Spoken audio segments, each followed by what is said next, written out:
Okay, hello everybody. And then more people came on through the door just as I started recording.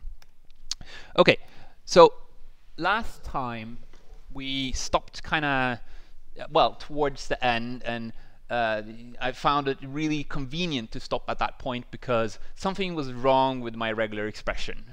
The one that you see on line 25 there. Just to kind of repeat what's going on here, we're trying to we're trying to validate IP addresses, and we're doing the simple task of just trying to match integers in the interval 0 through 255, and then I say, hey, I'm gonna, if the two first digits are 25, then the last digit has to be 0 through 5, or if the first digit is 2, then we can allow the second digit to be 0 through 4, since 5 is already covered, and 0 through 9 for the last digits.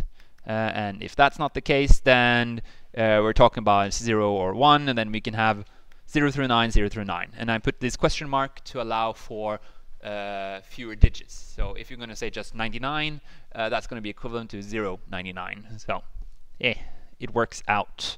And then I group it, and then I say, hey, I want a colon, and I want to reference back to that group.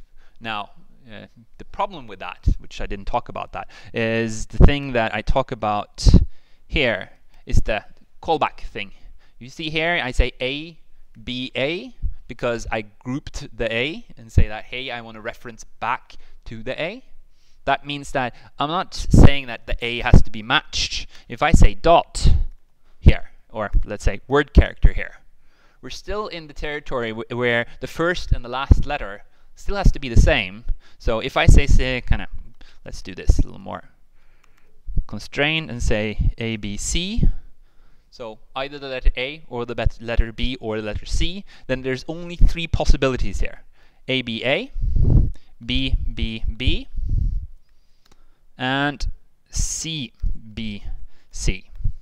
The reason for that is the fact that I put something that's variable in the capture group, it's not really relevant. It's what actually is being captured that is relevant for the back reference. So I was a little bit too fast on that end last time. So let's try to fix it. And we can't fix that as a one simple regular expression. We have to split it up because since we can't do back reference to the numbers that you made as into the regular expression that you made, we have to repeat the regular expression multiple times. And if you see the part which I made, which is the number, it's this part. Let's call it number. This is the part that we're going to repeat, and I'm not going to write that twice. So we're going to do it the old-fashioned way of inserting it and then saying like percentage s, or yeah, s there, and then percentage s there as well. And then we can just do number. The one thing I really don't like about this whole ordeal is the fact that I can't do f insertion with r. I wish Python would add fr at the same time, that you can do raw and insertion with the parentheses at the same time. That would be nice. Anyway, this, however, does not kind of have the flexibility of doing both at the same time. So if we, and we're going back to the world of running my code, Python, P short, 06, running the code, and hey, nothing happened. Remember, that means everything is a-okay. If I change it a little bit, it reacts. So I fixed the problem from last time. Nice, cool, congratulations. You're cool, Jonathan. No, clearly not. Anyway, last little thing that I had in that slide thingy is repeats. Just okay, let's go through some kind of cool examples type of thing that I put there. So the idea is that you can use backticks to reference things that are a little longer, and then if you're going to try to go through your document, this is just kind of tips and tricks. If you're writing your thesis of some sort and it's like, hey, let's find all repeating words, because repeating words is something you should be having in English, then just search up those type of words. So just to let you see that you can do /v search, my vim for search, and say, hey, I'm going to capture some kind of word, more than one, and then match any words. But then I want to have a space or /s if I'm going to be technical about it, and say, hey, I want to match the reference back. So now the error I made in the last example now becomes the features of what I'm actually trying to do in this example. So here I'm actually looking for two words that are after each other, that are the same. Because, hey, what if I would like to just say, hey, I want to remove one of those words? And then say, whoop, that was a search, sorry. If I do it like this and say, do it again, /word plus, like that, space, /1, and then replace it with /1. So here's kind of the gist of the thing that you kind of keep in your head, is that when you do back references with the /1, it can be both on the left side, as in the search term, which means that, hey, I'm looking for a repeat. So in this case, I try to capture a word, then a space separator, and then the same word again as part of my search results. But /1 can also be used as part of your replacement. So you can have, in this case, yes, yes, be replaced with just yes. Because I have a buffer, a small buffer of 9 kind of buffers, 1 through 9, and I save the word yes or but or whatever the word that I matched with my search criteria into buffer 1, and I'm using that to say, hey, I want to pick up something, and I'm also using that to replace something. So that allows me to do that. So yes, yes, but it's not only becomes yes, but is not only, which makes a lot less sense and is a lot less funny, which is important to me. Anyway, so to finish up this thing, since this is a video slides, then everybody can kind of see this when you have this watching the video. If you want the original of these documents will also be put online, so you will get all of these links. These are 3 links that I would recommend looking into to kind of get a feel of, well, learning regular expression. Specifically, the first one is just really, really awesome, which gives you an interactive tutorial. The second one is a cheat sheet, which gives you an overview over all the different commands. Just easy to have. There are many of those, so it's not really that awesome because it's one in a drop in the ocean, in a sense. The last one, which has been kind of requested in a sense, is the more advanced topic. It's like how the hell the regular expression works. Actually, in Python, if you kind of look at the standard string search replaced and compare it to regular expression is a tad faster than your normal search and replace. And that kind of sounds a little counterintuitive from the point of view that regular expression is a lot more complicated than your standard search and replace. And that's a lot of smart people kind of figuring out how to do it. But also, regular expression uses it does all its work through one read, in a sense that it takes the strings and it moves towards and read through your string only once, which means that from a theoretical point of view, it can be as efficient as a normal search, kind of normal search and replace. Normal search and replace, obviously, because it's simpler, it theoretical can be faster than regular expression, but not by anything measurable, the difference is negligible. So use regular expression at your day-to-day substitution in Python because, hey, it's actually faster, which is really nice. Now, the interactive tutorial is really fun. So I want to take a look at that. And I'm going to do a new slide. And I'm going to go to it to just give you a feel of what this is. So there's a lot of text, and you can read up on it if you like. But it has this cool feature where you say, hey, I'm going to do a match versus non-match. So this is your exercise number 1, matching characters. And you can do stuff like, hey, I want to match all of them. So I like to just kind of do this challenge in the mode of like, how can I match this with as few characters as possible? So obviously, I can just do dot plus, and it's like, hey, I match all, and I did the exercise, and I feel good about myself, obviously. And it goes on and on. I need to do this a little bit smaller. I think there should be a remember there should be, yeah, there we go. You can jump to the different kind of lessons. So you kind of have a lessons for almost all the topics that I talked about last time. Like, hey, here's digits, any digit, not a digit, and so on and so forth. So it's pretty much a repeat of what I've gone through. And we can just jump to something like this and say, hey, all the white space, and you want to match anything that has white space at the beginning. That was a little too easy. Anyway, yeah, highly recommended that that's being done. Back to the slides. I'm going to go for something new. Not the validation problem, but building on top of the idea of trying to match numbers. So the numbers that we tried to match in the IP problems were all integers.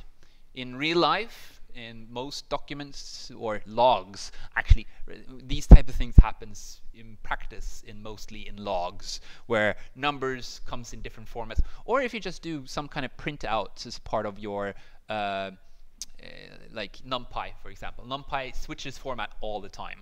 It's like, oh, these numbers are too big. I'm going to switch to scientific notation. So something that used to look something like this if it's int, and this if it's float, suddenly looks something like this. And this is a little bit of a bastard because, hey, that looks nothing like a number that we started with. So trying to make a regular expression to match that is actually kind of difficult, which makes it a really nice kind of example to work with, because hey, let's try doing this. So I made this little thing, all the numbers. We have integers, we have decimals, we have scientific notations, and we have a bunch of corner cases, kind of trick parts where we're not actually matching a number.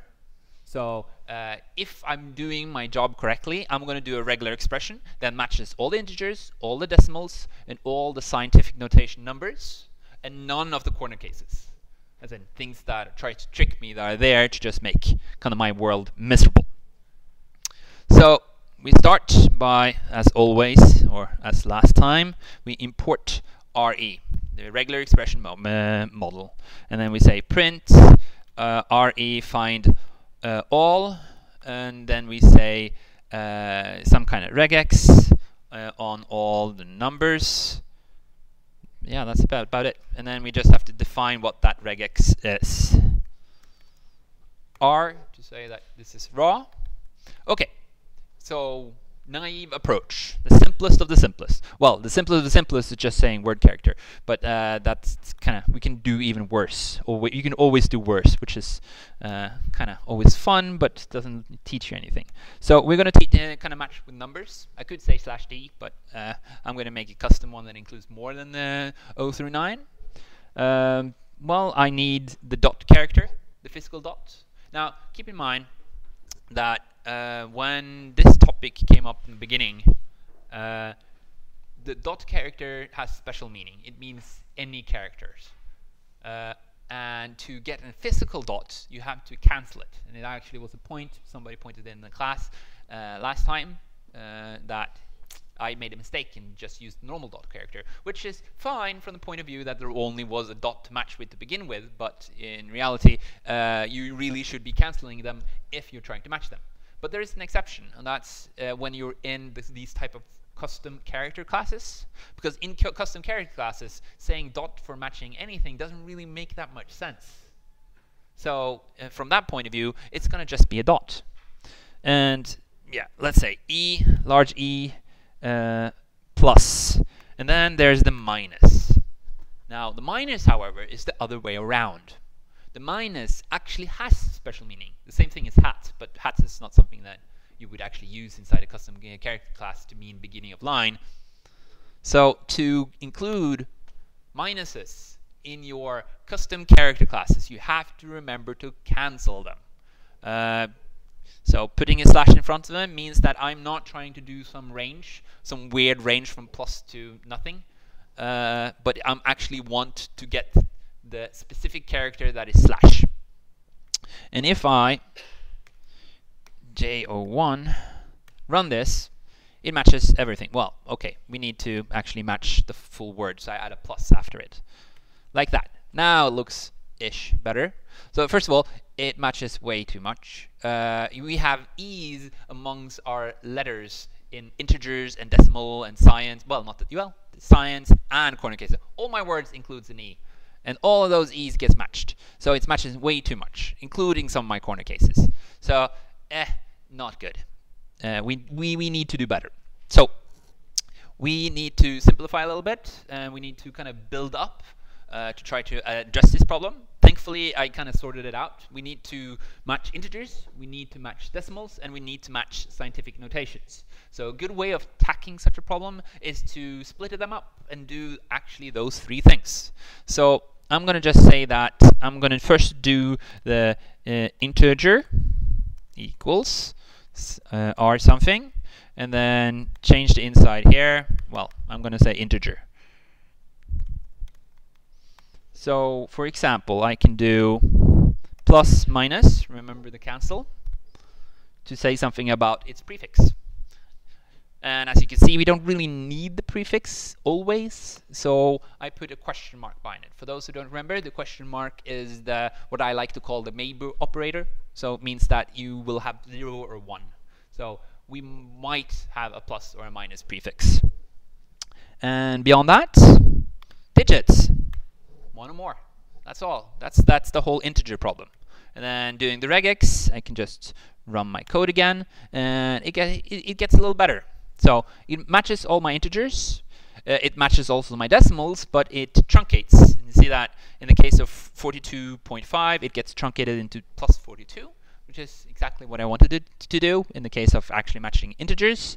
Minus 0.25 get matched against 25. I know, actually, it gets the whole thing. Why did I get... No, sorry. Yeah. Sorry. 5 and then 25, because it matches both sides. I need to run clear more to make sure I'm not reading from the wrong line. Okay, I'm going to do a little bit more of a simplification. I'm going to do something called a prefix to just say that, hey, the plus minus question mark is on its own line. So we have the prefix plus. So this is a good way of composing your regular expression in a way, and I highly recommend when you get an assignment and your one of the assignment perhaps might be requiring you to create a fairly long regular expression, split it up. Make different parts of the regular expression into different variables and then join them together afterwards, like this. So I have a prefix and I have an integer part. Cool. Now let's try to deal with the decimal part. Decimal, in this case, not that hard, as in prefix is already dealt with. So in a sense, we only need to deal with the /d star dot /d star, for example, to say, hey, we want to match anything that includes the dot. So let's try that. So to make that work, we're gonna encapsulate this into non-capturing group plus, I'm doing this old school with the plus operator, plus decimal plus and group. So what I did here is that, hey, I want the prefix to be the same, and then I say, hey, I want to match either the integer part or I want to match the decimal part. Cool. And I run this. Well, I keep forgetting that, and I want more and more of those. No, actually I don't. That is the correct version. So what happened? It matches on I. Oh, plus sign. Save. There we go. Nope, still wrong.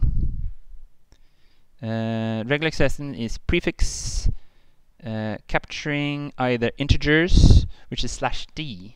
And I is not a /d. Yes, you're right. That little bastard. I did the same mistake again, didn't I? I'm very good at that mistake.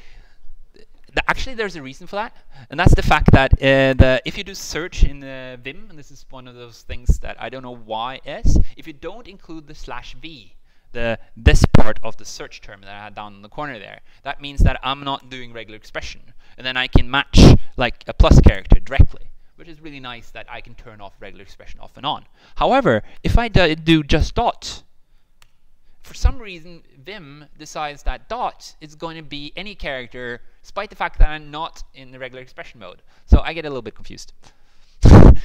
Sorry about that. Okay, now we have the dot character, and we can do clear, and we can do run, and oh my god, we're actually where we're supposed to be. Whew, thank you. Thank you very much, kind stranger.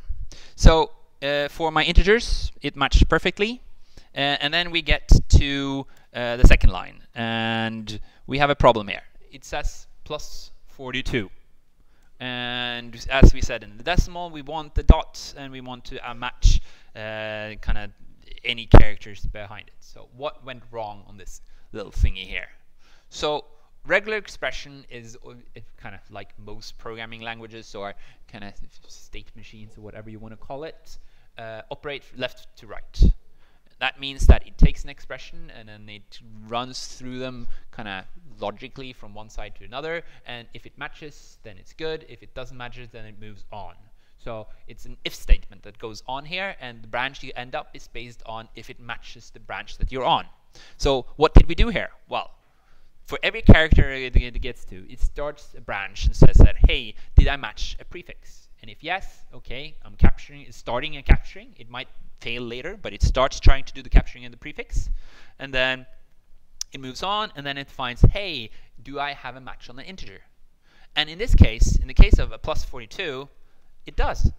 It matches plus 42. And then it gets to the dot, and it's like, okay, that's a determinate operator, but it's a valid regular expression. It actually matches what I was searching for. I asked it to do it, and it's not my intent. My intent was to actually match the decimals, but it gave me the integer part because I asked for the integer first.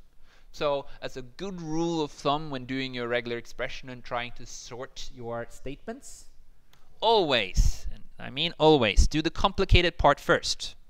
So I'm going to change this and say decimal, and I'm going to change this into integer, like that.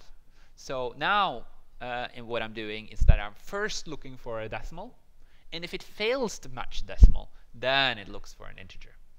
Actually, because I'm doing the star for both sides, well, no, I have the dot. I have the required dot there, so I have to have both of them. So let's run it again, and it got a lot better. No, it didn't. Something went wrong. And the reason for that is that I allowed my match operator to be, well, let's see here. Did I change my regular expression there? Yeah, I did. It should be 42 here, isn't it? That's right. There we go. 42.5. Awesome. Cool. So now for my decimals, 42.5 matches, minus 0.25 matches, and 3 matches, which is excellent. It's what I wanted. We're not matching any of the scientific notation in the correct way. And also, we're also having a little problem with my corner cases. So I'm going to deal with the one that is most pressing. It's the dot. Since I did 0 or more digits, and then physical dot and 0 or more digits, we're not actually allowed to match just the dot character. But we can all agree on that from a log point of view, or whatever output you have, if you just have a dot, you don't have a number. You have to have the number. So for that kind of situation, you have to somehow require the digit to be on either side of the dot, because hey, either you're going to be in a situation where you're going to have something like 3 dot, where the digit is on the left side but not on the right side, or you're going to be in a situation like this where you have the dot and have a digit on the right side but not on the left side. So to get around that, we're going to use groups again. And since we're in the context of actually having a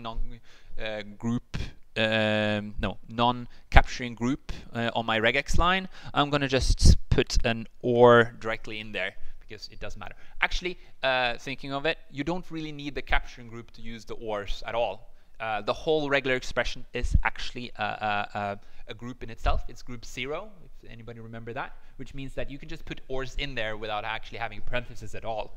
The regular expression engine understands that. But anyway, okay, let's say that we want a digit in the front, then a dot, and then 0 more on that side.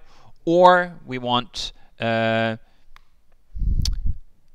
we can just say slash dot and then slash d plus. That covers all our bases, right?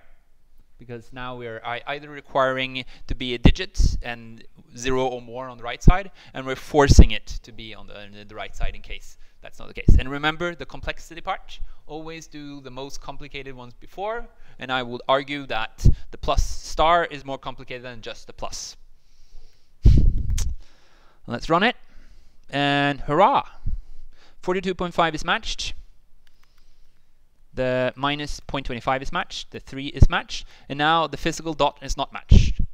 And as you can see here, the 4-point dash is matched properly with the 4 dot, but no dash.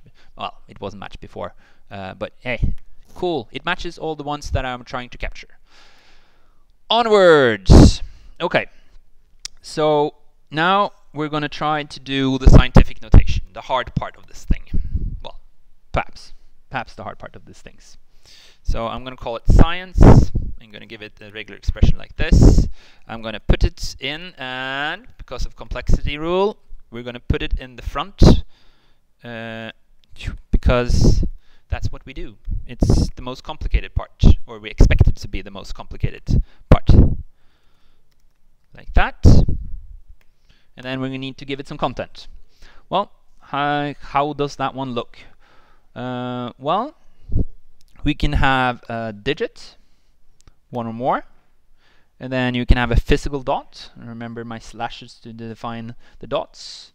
And then you have a slash dot star, and then somewhere here you have an E or a large E.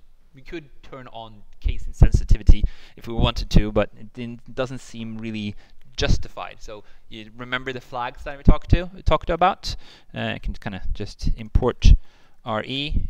If you kind of just look into the documentation here, you have a bunch of flags, and they talk about it here. The AI, LM, SU, V. Then you can. There should be a list here of all of them. There we go. So I is ignore case. So you have a lot of options for turning on your regular expression. This also goes for your editor. You typically have a lot of flags to change things. So here, just to worth the multi-line is the one that I talked about last time. The I is the ignore case. The S is a nice little feature which allows you to match new lines with dots in case you want to do fancy stuff over multiple lines, and just realizing, we always have to match the new line all the time because you have to keep that in mind, kind of working. But yeah, okay. Features to kind of know about, not that important. Anyway, we have the match of the E, and then perhaps we should add a plus or a minus, and then some kind of digits, 1 or more. J01. And what do we match? Well, for the first one, the dot 23, we have a problem that that D plus here needs to be 1 or more. So let's switch that out with a star. But if we are in that territory, we should really do a plus here, because remember from last time, you need to force a digit in some sense. So I'm going to say that the dot plus star there is required for this case.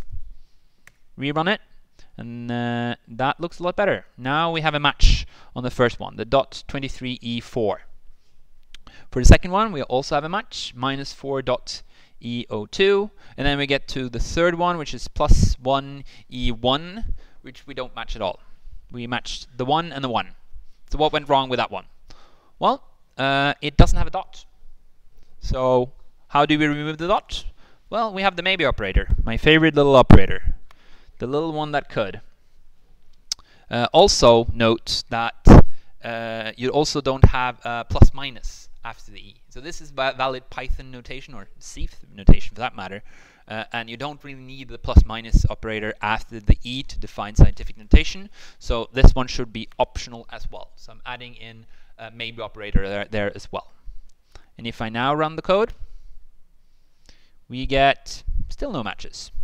So we have digits, 0 more, fine, dot, maybe, fine.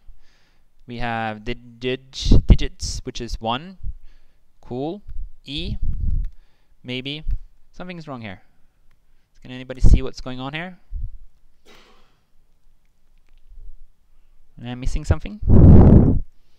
No, there we go. So the problem was not the code itself, it was truncation of the screen. So there we go. Plus 1 E1. Excellent. Now as for the corner cases, just to verify, does it do what we expect it to do? 1 is matched, which is when you have 1 and minus 2. I would expect it to match it with, as you can see at the end here, whoop, the 1 here is matched correctly and the minus 2 is also correct. Though the minus here is, I would say, might be a kind of subtraction, not a prefix. But from the point of view of regex, we will never be able to match that, and that's good enough, at least from my point of view. Also, we match the 4 dots, and we should be matching the 1 as well, which is the 1 in the E. So perfect, we have a match. That's exactly what I was trying to aim at. Cool. So we have, okay. Let's take an early break and let's start up again in 15 minutes at 11:05. Okay? Thank you very much.